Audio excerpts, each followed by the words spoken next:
This is the Sigiri Bridge. The bridge was a multi-span, deck-type plate girder bridge that would span the entire length of the Nzoia River, over 100 meters long. It was constructed over the Nzoia River in 2017 near Busia, Kenya. It was built to help the development of the surrounding area by providing a safe and effective means for crossing the river.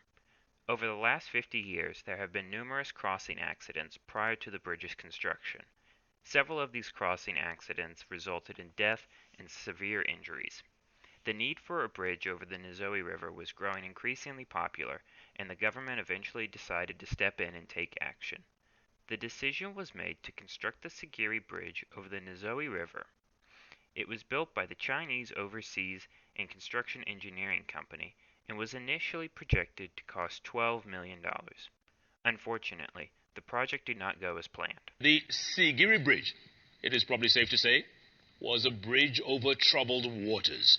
For years, Budalangi residents would make the dangerous journey aboard boats to cross the river Nzoia, a trip that claimed countless lives. That was until the construction of the three-span bridge back in 2017 that would link Bunyala South and Bunyala North. It was one of the Jubilee flagship projects in Busia County that collapsed before it had a chance to properly serve the community.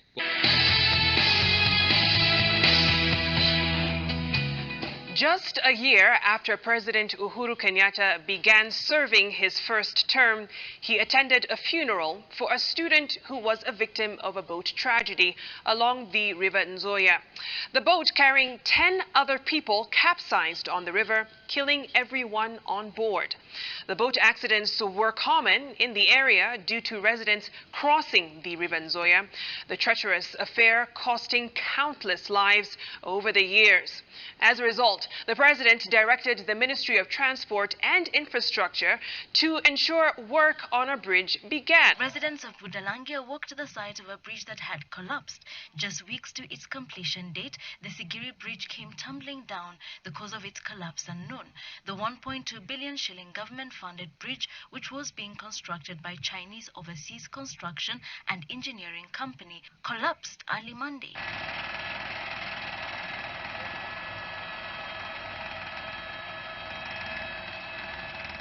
The bridge which connects Sigiri village to Hainga gave way at around 8 a.m., a few moments after workers reported on site. The bridge was 85% done and only a month away from completion when it collapsed on the 26th of June, 2017. The southern span of the bridge had been concreted for a while, and workers had concreted up to the middle span of the bridge the weekend before the bridge collapsed, while the northern side had yet to be cast.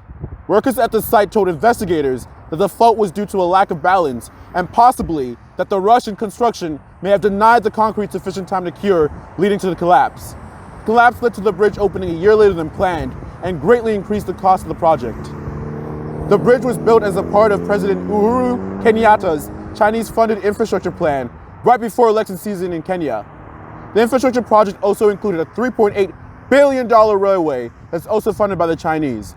It is believed by some of the president's opponents that the bridge was rushed as a way to gain more votes for Kenyatta in the 2017 general election.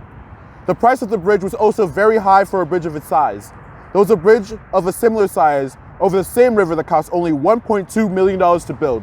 This is 10 times less expensive than the Sigiri Bridge. The Chinese engineering firm, which won the $12 million contract to build the Sigiri Bridge, hired a local contracting firm to help design and construct the bridge for $1.2 million, which is a strange coincidence considering they got $12 million to build the bridge and other bridges of the same size only cost $1.2 million to build. The large price difference between the two bridges has led some to believe that the officials and other parties involved in the Sigiri Bridge project inflated the cost of the project to line their pockets with the government's money. It's no surprise that an event like this caused harm to many people, both directly and indirectly involved in the construction of the bridge. Locals who planned weekly travels across the river now had to travel further upstream of the bridge to avoid any accidents or debris floating in the water. Workers and their families were also affected by the construction of the bridge. Many workers reported harsh labor conditions under the Chinese construction company, as well as verbal abuse from foremen and contractors.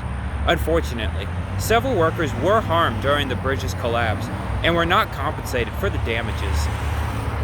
There are detailed reports of workers not receiving proper tools and equipment needed to carry out the construction of the bridge. This lack of collaboration between the Chinese construction company and the local workers helped lead to the collapse of the Sigiri Bridge, as well as further the damage to the workers and their families. Also, 2 of the engineers who worked on the bridge had their licenses revoked. Events like this may not be predictable, but they can be prevented. The lack of communication between the Chinese construction company and the local workers certainly did not help. Nor did the political pressure from President Uhuru. Rush projects like this have never ended well, and the Sigiri Bridge is no exception to this. However, as long as we continue to investigate previous failures and the causes behind them, we can continue to make future projects safer and more efficient for everyone.